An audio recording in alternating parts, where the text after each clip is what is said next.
Welcome back, everyone. Before we dive in, be sure to drop your thoughts, feelings, and lessons in the comments below. Like the video and subscribe so you never miss stories like this. Let's get into it. January 6th, 3 p.m., Tiana Hale turned the key and stepped into a house that felt colder than it should. The air bit at her face. No television sound. No footsteps. No greeting. The kitchen table held a plain white envelope with her name written across the front. She opened it and read the first line. Calvin accepted a position in Seattle, Washington. The message stayed simple and direct. Tiana stood still with the paper in her hands. She called his name once, then again louder. Nothing answered her. Nia Hale dragged her suitcase inside and complained about the cold. Tiana did not respond. The sentence Tiana could not stop hearing was not in the letter. It was from weeks earlier. She told Calvin that Desmond Price deserved Christmas with them. The word deserved changed everything. If Desmond deserved it, then Calvin knew what that made him in their home. Tiana stared at the empty living room and the quiet hallway. She raised her phone and dialed Calvin's number. A recorded voice said the line was disconnected. She tried again. Same result. She typed a text asking where he was. The message failed to send. The lack of delivery made her breathe faster. Tiana walked toward the bedroom, moving too quickly for her own feet. Tiana pulled open the closet and saw gaps where Calvin's clothes used to hang. Hangers were missing. Shoes were gone. The bathroom drawers did not hold his razor or cologne. The sink area did not show his toothbrush. The absence looked deliberate. Nia stood in the doorway and asked what was happening. Tiana tried to form an answer, but her mouth did not cooperate. She moved into Calvin's office next. The desk was cleared. The drawer that held paperwork was empty. Even the spare cables and pens were gone. Tiana understood this was not an impulsive exit. It was organized. It was finished. The moment that ended their marriage did not happen on January 6th. It happened in the second week of December at a Tuesday dinner table. Calvin came home from work tired, loosening his tie while still talking about a deadline. Tiana interrupted him without warning and said she and Nia were spending Christmas and New Year with Desmond. Calvin stopped mid-sentence. He set his fork down carefully. Tiana kept eating and checking her phone like she announced a grocery errand. Calvin asked if she meant the whole break. Tiana said yes, as if it was obvious. Calvin asked why this was happening. Tiana answered that Desmond was not just her ex. He was Nia's father. She used the phrase, authentic dad. Calvin said he had raised Nia for 6 years and had been present every day. Tiana laughed and said Calvin was the stand-in. The words landed and stayed. Nia walked in with earbuds and said, "Did you tell him yet?" Tiana nodded. Nia said Desmond got them passes for Aspen, Colorado, and his family rented cabin. Nia called it a proper Christmas. Calvin heard the word proper and understood it meant theirs did not count. Tiana said Desmond was taking Nia skiing in Aspen, Colorado. She said his parents rented a cabin and the trip was a family tradition. She called it a proper Christmas and spoke like that settled the matter. Nia repeated the word properly and said it would be the first real holiday in years. Calvin stayed seated. He did not raise his voice. He said, "Sounds nice." Tiana watched him, waiting for a scene she could later describe as his overreaction. Calvin answered, "Okay." He walked to the sink, rinsed his plate, and left the room. In his truck, he sat still, engine off, thinking clearly. After 20 minutes in the driveway, Calvin opened his email on his phone. 6 months earlier, a recruiter in Seattle, Washington had offered him a relocation role with better pay and clear authority. He had declined because he wanted to stay steady for Nia. He found a thread and read the follow-ups. He typed 2 words, "I accepted," and pressed send. A reply arrived with onboarding steps and a number to call.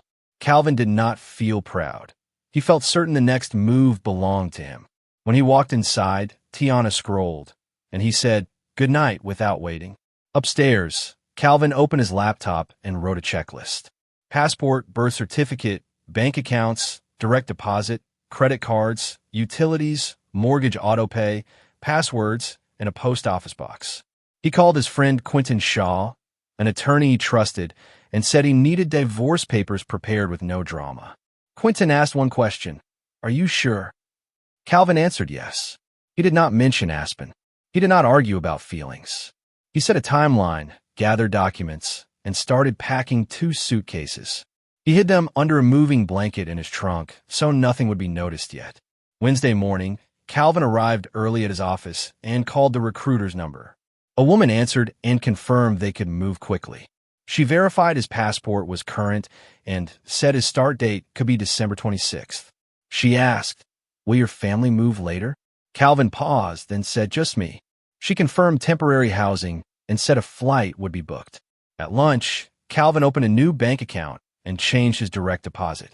He rerouted mail to a post office box. That night, he changed passwords, backed up files, and removed shared access from accounts under his name. The next evening, Tiana cooked and talked about the trip like a plan already approved. She said Desmond's parents were excited, and she listed flights, gear, and restaurants. She studied Calvin and said, "You've been calm." Calvin answered, "I'm accepting reality." Tiana smiled with relief and said she was glad he was being mature. Nia sat with her phone and read texts from Desmond out loud to her mother, not to Calvin. Calvin nodded at the table and kept eating, hearing that he was not included. Before bed, Tiana handed him a chore list for while they were gone. After dinner, Calvin walked into the garage and opened boxes. He separated important papers, tools, and photos, then stacked what belonged to him. He saw how little space he actually used in the house. An email arrived from the Seattle company with a welcome packet, housing photos, and an office address. He read it and saved the attachments. His phone buzzed with notifications from Tiana's social posts, and he turned them off. He locked the garage, washed his hands, and returned inside without starting another conversation. He slept, woke before dawn, and checked the calendar until the dates matched. December 23rd arrived bright and cold. Calvin watched from the living room as Tiana loaded the car. Nia carried 3 suitcases and kept her phone in her hand. Messages from Desmond flashed on the screen, and she smiled at them. Tiana walked back inside with keys and said traffic would be bad. She said they would text after landing. She leaned in and kissed Calvin's cheek quickly, then said, "See you in January." Calvin nodded and watched them drive away. He waited 10 minutes, then took a plain envelope from his desk drawer. He placed it on the table. Inside the envelope, Calvin wrote short sentences. He said he accepted a position in Seattle and would relocate. He said the house would remain in Tiana's name, and Quentin Shaw would contact her about dissolution paperwork. He wrote one line that mattered. He was done, not furious. Calvin walked through each room and checked drawers and closets. He turned off unnecessary lights and closed windows. 2 suitcases waited by the front door. He left his house key beside the envelope. The silence in the house did not feel like punishment. It felt like completion. He locked the door gently. The Seattle recruiter had first suggested a December 22nd flight, but the onboarding schedule shifted to December 26th. Calvin had 3 days to finish what he started.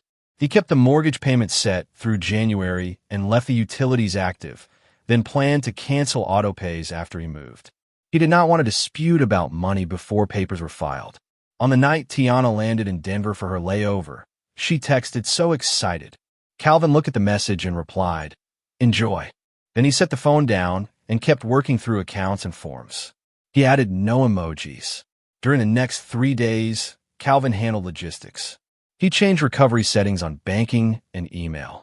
He removed his portion from accounts where he could, and he documented every transfer. He canceled the credit card where Tiana was an authorized user and ordered a replacement for himself. He closed subscriptions he paid for and updated insurance beneficiaries. He emailed his family a note about a career relocation and said he would explain later. His brother Devin Brooks called and asked what was happening. Calvin answered, "I'm okay, but it's complicated." Devin heard the strain and stayed quiet. For now, Christmas Eve was quiet. Calvin ordered Chinese takeout and ate at the kitchen counter. His phone lit up with Tiana's stories. Nia, in ski goggles, a lodge fireplace. Desmond beside his parents.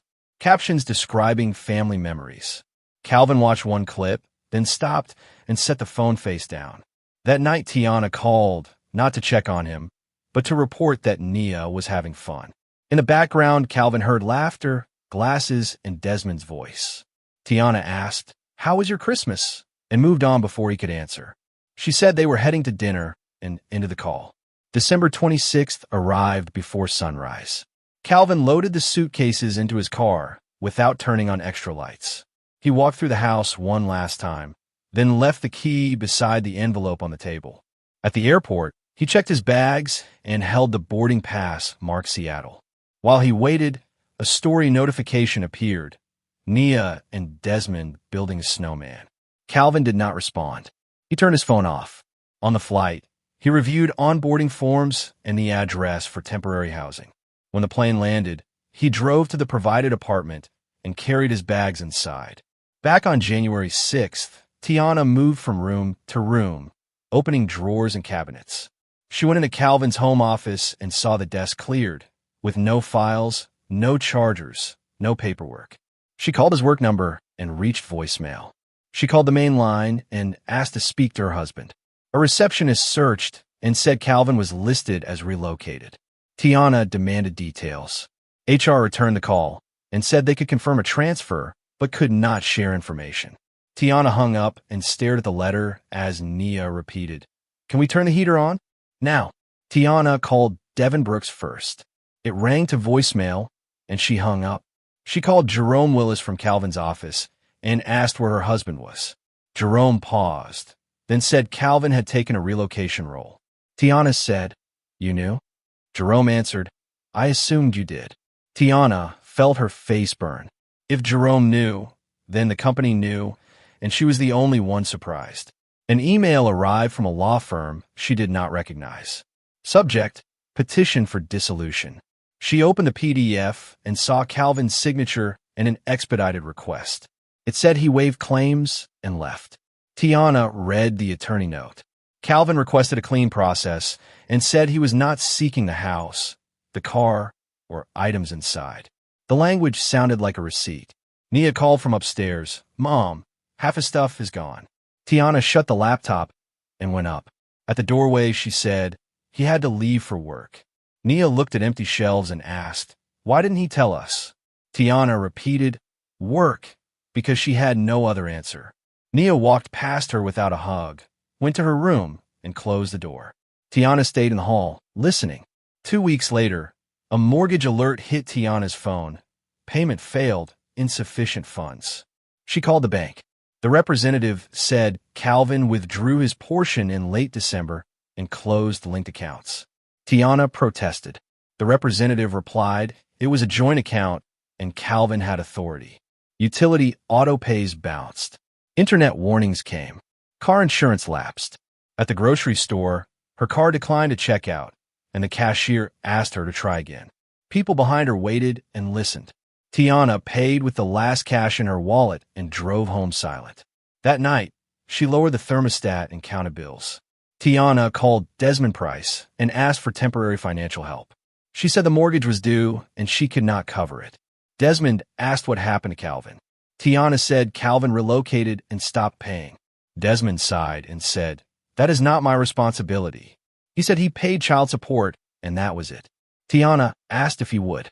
"Let them lose the house." Desmond said, "Sell it or rent it. I'm not taking your mortgage." Nia listened from the hallway, then walked back to her room without speaking. Tiana stared at the wall, and the photos felt false. Nia changed after Calvin left. She stopped talking at dinner and stayed in her room. Her grades dropped, and a school counselor called Tiana to ask if things were stable at home. Tiana said they were fine and ended the call quickly. That night, Tiana stared at Nia's closed door and opened her laptop. She emailed Quentin Shaw and asked him to tell Calvin to speak to Nia once. 3 days later, Quentin replied that Calvin's position was firm and that contact was not requested. Tiana reread the email until the words stopped feeling like a misunderstanding at all. Tiana sat on Nia's bed and suggested a letter. She told Nia to say what she felt. Nia wrote an apology, said the house felt strange, and said she missed the rides and the small jokes. Tiana mailed it to Quentin's office with a request to forward it. 2 weeks later, the envelope returned unopened. A typed note said continued contact would make the transition harder. Nia saw it on the counter and asked, "He doesn't want us anymore, right?" Tiana stayed quiet, and Nia walked away. Tiana picked up the note, crumpled it, then smoothed it flat again. Tiana searched for Calvin online. His profile did not appear on her usual apps. She tried old tags and email searches and found nothing. On LinkedIn, his page remained, updated with a new title and Seattle, Washington as the location. The start month matched December. Then a mortgage email arrived. Final notice, 7 days. Tiana looked around the house that document said was hers and understood she could not keep it. What looked secure on paper required payments she could not meet. She called the mortgage office and realized foreclosure would follow if she missed another due date again. 3 months into Seattle, Calvin stopped checking his phone for messages that never came. He lived in a small company apartment near South Lake Union. Work filled his days with meetings, deadlines, and clear expectations. No one asked why he relocated. They said welcome and moved on.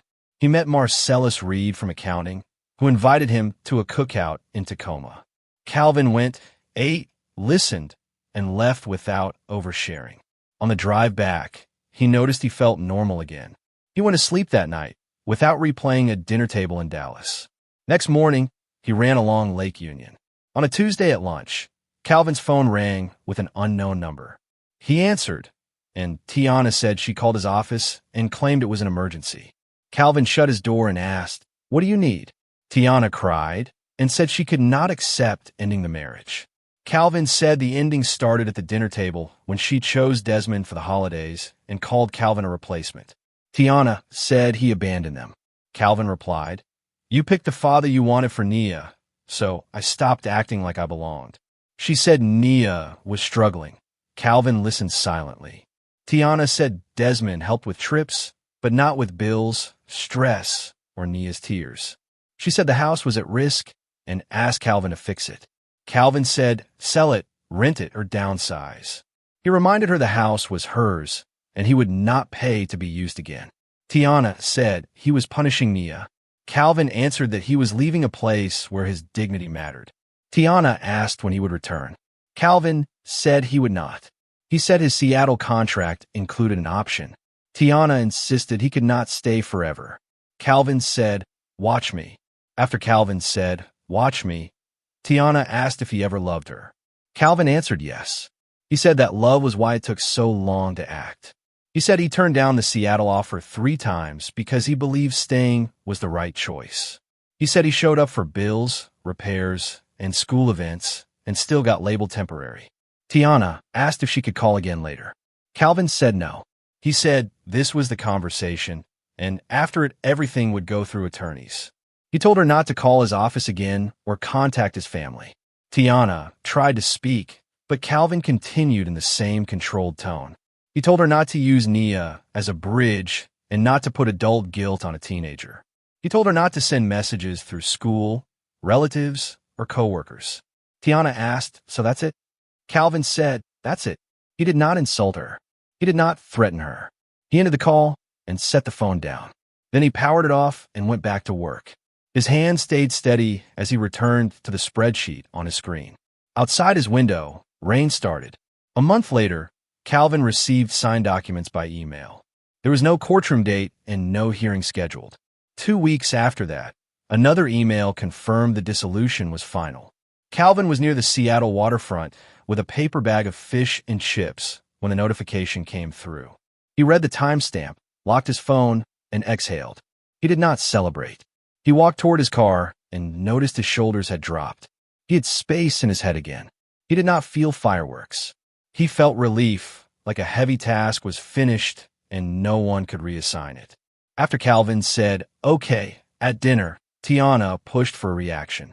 She said people argue and asked why he was so passive. Calvin asked what she wanted him to fight for. He reminded her she called him a replacement and Nia repeated it. Tiana said she did not mean it that way, but she did not change the trip. She did not apologize. Calvin stood up, carried his plate to the sink, and left the kitchen. In the garage, he sat in the truck with the engine off and made the decision he later wrote in the letter. Alone. The next day, Calvin met Quentin Shaw after work at an office in Irving, Texas. Quentin listened, asked dates, and wrote notes. He said the cleanest approach was documentation and calm steps. He advised Calvin to keep transfers traceable and to avoid threats in writing. Calvin asked if he could leave the house to Tiana and still end the marriage quickly. Quentin said yes, but he should protect his credit and retirement. They discussed removing authorized users, separating direct deposit, and filing without a public fight. Calvin signed the engagement letter and paid the retainer. Quentin promised no surprises. On his lunch break, Calvin went to a bank branch and opened a new checking account in his name only. He moved direct deposit to the new account starting with the next payroll and ordered new cards. He printed confirmations and put them in a folder. He asked the banker how joint accounts worked if one party withdrew funds. The banker explained the rules. Calvin updated recovery numbers and changed security questions. When he returned to work, he did not mention any of it. He finished his tasks and watched the dates move closer to December 26th. Without hesitation, on Thursday, Calvin rented a post office box and filed mail forwarding forms for his name only. He paid for a year and kept the keys with him. That night, he scanned tax documents, pay stubs, and mortgage papers, then saved them to a drive. He removed shared access on cloud storage and updated login emails for utilities. He placed his passport, birth certificate, and social security card in a folder inside his carry-on. He left photo albums in the closet and packed records instead. He was not trying to erase the past. He was trying to move without arguments. On Friday, Calvin logged into accounts tied to the household. He removed Tiana as an authorized user on his credit card and requested a new number. He changed passwords on the internet and utility portals and updated recovery emails. He left the mortgage auto-pay active through January, so no missed payment would complicate filings. He printed confirmations and stored them with his documents. He updated his phone plan so it could not be managed from a shared portal. When the streaming service later logged out, he did not explain. He wanted separation, not debate. Quentin called it clean paperwork. On Saturday, Tiana took Nia shopping. When her car left, Calvin moved through the house. He transferred his remaining balance to the new account and saved confirmations. He closed a savings account funded by his deposits and left the joint checking after his documented withdrawal. He filed a change of address notice for work mail. Then he sat at the kitchen table and wrote his letter in plain sentences with dates. He avoided insults and avoided anything that sounded like bargaining. He folded the paper, sealed the envelope, and stored it in his desk drawer. He waited for departure day. Quietly, on Sunday evening, Tiana unpacked shopping bags and asked Calvin if he would be fine alone. Calvin said it was 2.5 weeks, not 2. Tiana waved it off and suggested he watch football with friends. She handed him a task list for trash day, plants, and mail. Calvin read it and said, "Got it." Tiana looked relieved, as if his role was to keep the house running until she returned. Calvin folded the list and placed it with his documents. He did not argue, because he was already planning a move she could not interrupt. Again, on the morning they left, Nia came downstairs in a new jacket and said Desmond sent lift tickets and the cabin address.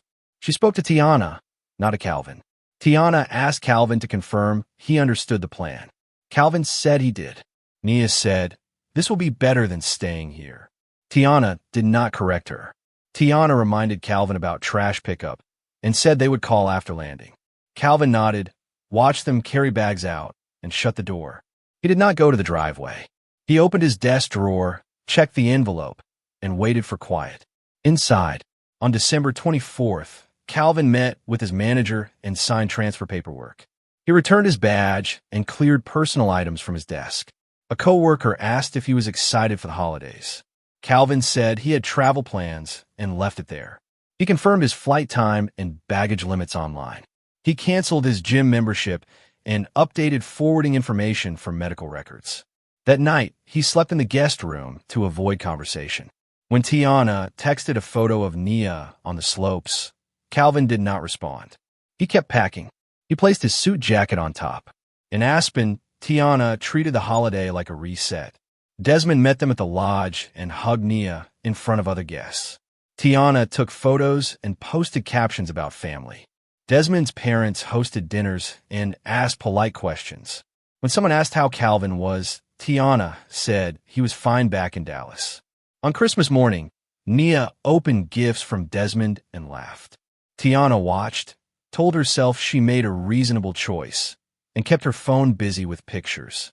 She did not call Calvin, because she assumed he would still be there when she returned. She felt in control. On Christmas night, Tiana stepped into the hallway and called Calvin. She said the trip was busy and Nia was happy. Calvin answered and did not ask questions. Tiana asked how things were at home. Calvin said quiet.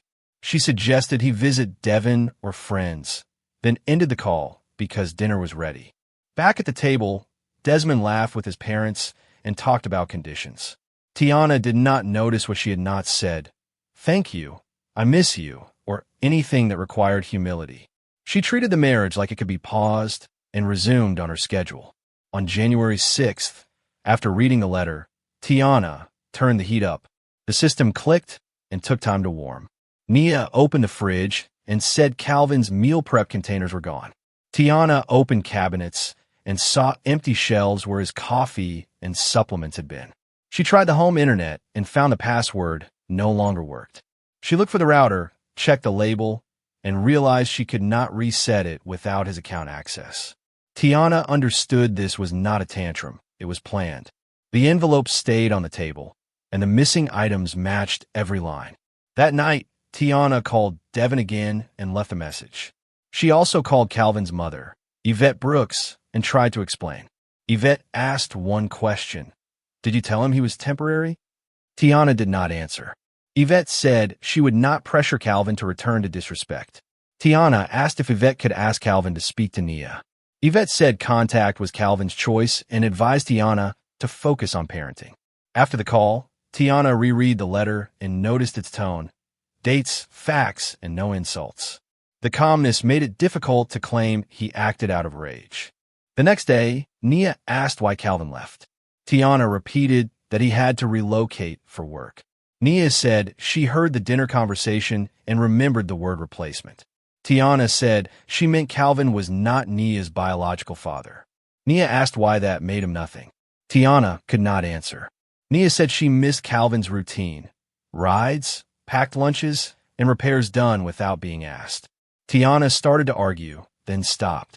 She understood arguing would not restore trust. Nia returned to her room and shut the door. Tiana stood in the hallway, hearing the latch, and felt the house shrink. After the first warning, Tiana looked for extra income. She asked her supervisor for overtime and picked up weekend shifts. She listed items online and sold what she could without thinking about pride. She made a spreadsheet of bills and circled the mortgage amount. Nia watched her mother work late and stopped asking for extras. Tiana called Desmond again and got no answer. She called Calvin's office and was told he was unavailable. By the end of January, the mailbox filled with notices, and each envelope felt heavier. She opened them at the counter, one by one, without sitting. In early February, Tiana met Desmond at a coffee shop in Plano, Texas. She placed the mortgage notice on the table. Desmond did not touch it. He said he would not take on her household costs and would not co-sign anything. Tiana said he wanted Nia to have a proper Christmas. Desmond replied that it was about time, not bills. Tiana asked what she should do. Desmond suggested moving to a smaller place and offered to take Nia some weekends. When he stood to leave, Tiana understood his support ended where responsibility began. He walked out, and she stared down. By mid-February, Tiana decided to sell the house. She called a realtor and scheduled a walkthrough.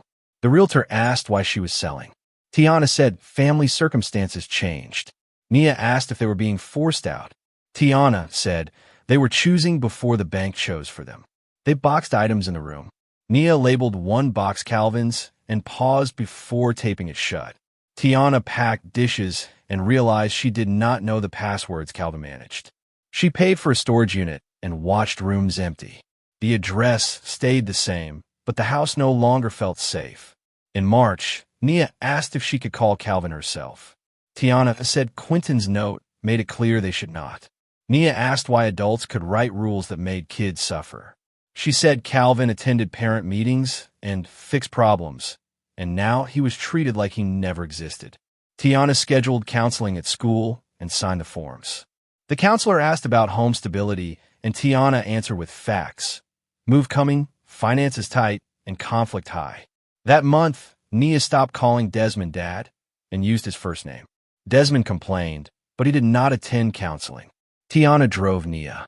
Devin called Calvin in March and said Tiana was struggling. He said the house might be sold and Nia was angry. Calvin asked if Nia was safe. Devin said yes. Devin asked if Calvin would do conversation for closure. Calvin said he had drawn a boundary and would not reopen it. He told Devin he was not sending messages through family and did not want mediation. Devin said Tiana regretted the word deserved. Calvin replied that regret did not change what she chose when she had control. Devin said he understood. Calvin ended the call and returned to work. In April, the realtor brought an offer that would prevent foreclosure. Tiana accepted and scheduled closing. She and Nia moved into a 2-bedroom apartment in Arlington, Texas. The first night, Nia asked where Calvin would have put the extra key. Tiana said Calvin was not part of their life anymore. Nia replied, "You decided that," and went to her room. Tiana unpacked dishes and spent hours on hold setting up utilities in her name. The apartment felt smaller, but the rent was predictable. She missed space, and she missed convenience, and she remembered who provided both. It hurt, honestly. After the move, Desmond called more often and asked for weekends with Nia. Tiana agreed, hoping it would help. Nia treated Desmond with distance and answered in short sentences. When he asked why, Nia said, "You wanted the holiday, not the work." Desmond told Tiana that Nia was being disrespectful. Tiana said Nia was adjusting. Desmond suggested counseling, then did not schedule anything. Tiana noticed she had lost control with both men. Desmond did what he wanted, and Calvin no longer needed her apology. She managed parenting, bills, and routines without a safety net. Some nights, she cried quietly. In Seattle, Calvin built a routine that did not depend on anyone's permission. He woke early, ran along the water, and ate breakfast before work. He paid bills from one account that only he controlled. At the office, he delivered work on time and kept conversations professional. He joined a gym near his building and cooked meals at night. Some evenings he sat on his balcony and watched traffic move. When memories surfaced, he wrote a few lines in a notebook, then closed it. He was not trying to erase the past. He was trying to stop replaying it. In May, Calvin's neighbor Patrice Landry held the elevator when he carried groceries. They exchanged names and moved on. A week later, Patrice asked if he could tighten a loose cabinet hinge. Calvin fixed it in 10 minutes. Patrice thanked him and offered coffee. He accepted and talked about work and restaurants, not about Dallas. After that, they nodded in the lobby, sometimes shared a short conversation, and kept boundaries clear.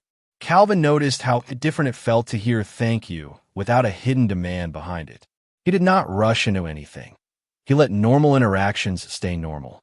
The dissolution notice arrived in Tiana's inbox. She read the confirmation and saw Calvin waive claims instead of bargaining for furniture or money.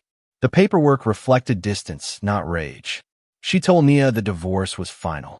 Nia asked if Calvin would ever come back. Tiana said she did not know. Nia said, "You do," and looked away. That evening, Tiana opened a box labeled Calvin's and found tools he left behind. She held a wrench and remembered him fixing problems while she scrolled her phone. She did not post. She sat in the dark, listening to the refrigerator hum. One Saturday, Nia opened a notebook and wrote a letter she did not mail.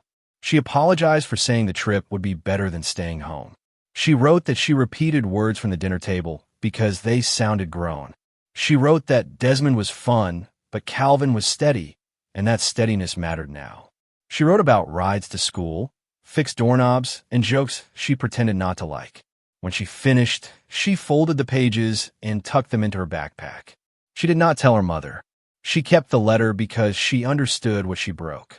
Later, Tiana searched Nia's backpack for a permission slip and noticed folded pages. She read the first lines, then put them back. That night, Tiana sat across from Nia at the apartment table and apologized for the dinner table words. She said she made Calvin sound disposable and treated him like he would always stay. Nia asked why Tiana did not defend him.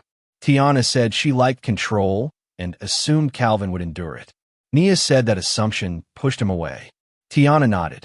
Nia did not forgive, but she finished her meal and did not retreat behind a door. In early summer, Calvin and Patrice ran into each other at a farmer's market near Capitol Hill. They walked between stalls, bought fruit, and talked about cooking. Patrice asked if he missed Dallas. Calvin said he missed some routines, but not feeling replaceable. Patrice did not press for details. She listened and changed the subject when he looked uncomfortable. They started meeting for coffee once a week. Calvin noticed he laughed more often. He also noticed he no longer accepted disrespect as normal. He kept his boundaries, kept his finances separate, and kept his peace intact. That was enough. In late summer, Quentin emailed Calvin a final note. Filings complete. No further action required. Calvin saved the PDF and archived the folder he built during the transition. He did not reread messages from Tiana and did not search for updates. That weekend, he cleaned his apartment, donated clothes, and replaced items he left behind in Dallas. He bought a toolkit and labeled it with his name. On Monday, he led a meeting at work and watched his team follow his plan without questioning his place. Driving home, he noticed the city lights looked calm, not lonely. Anymore, Calvin did not leave Dallas to punish anyone. He left because he was treated like a placeholder. Tiana said an ex deserved Christmas, and Calvin understood how little he was valued. He answered with logistics, new accounts, legal filings, and a move she could not manage. In Seattle, he rebuilt quietly. He paid his bills, did his job, and kept boundaries that did not bend. He did not chase revenge. He chose dignity. He accepted that regret does not undo choices. He stopped calling himself temporary. Peace felt like breathing without permission and decided to keep it. Now that you've seen how this ended, drop one word to describe Tiana, entitled clueless or regretful, and say what you would have done in Calvin's place. Your comments decide the next story. The end.